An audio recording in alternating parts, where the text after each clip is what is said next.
Hello, नमस्ते, प्रणाम। हम रूबी सिंह आपके बीच छठ गीत लेके आए हैं। आप लोग ढेर सारा प्यार आशीर्वाद दीजिएगा, वीडियो को शेयर करिएगा। तो चलिए सुनाते हैं। सुपवाने गेली हो सूरज बाबा डोबा दो कान दौड़वाने गेली हो सूरज बाबा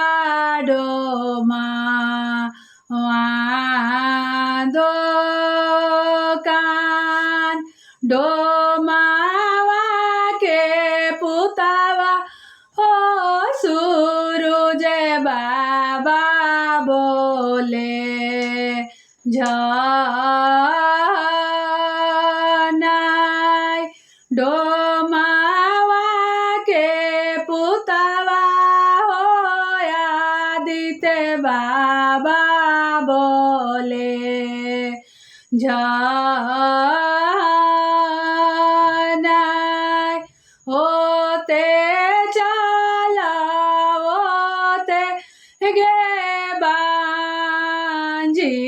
जगहिया हो एते बांझ तोरे पार चाहिया गे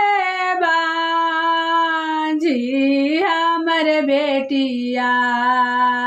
हो एते बांझ तोरे पार चाहिया गे बांझी पुतोहिया हो एते बांझ रोआते का लपते हो सूरज बाबा घरवा चलिया रोआते का लपते हो आदित्य बाबा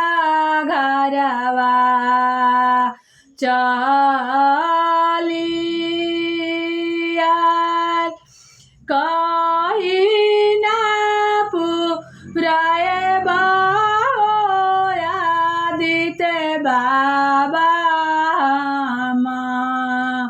रो के आस कहीं ना पुराए सूरज बाबा रो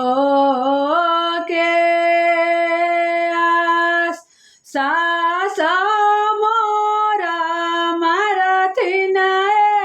सूरज बाबा ना दिया गरिया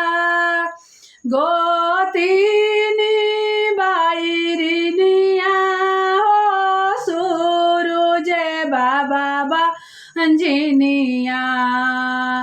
धएले ना गोतिनी बाइरिनिया हो आदित्य बाबा बांझिनिया धएले ना चुपारा चुपा गे तेवाई पाटोरावे लोरा पोछ तोहारो के देवाउगे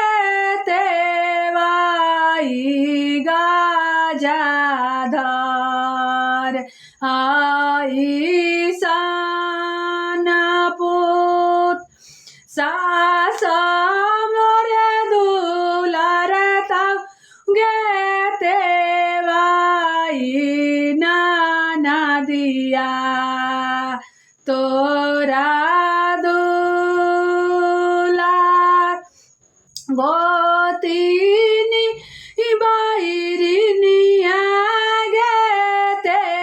वाई कहताऊ बाबू हुआ के माय गोतीनी बाईरिनिया गेते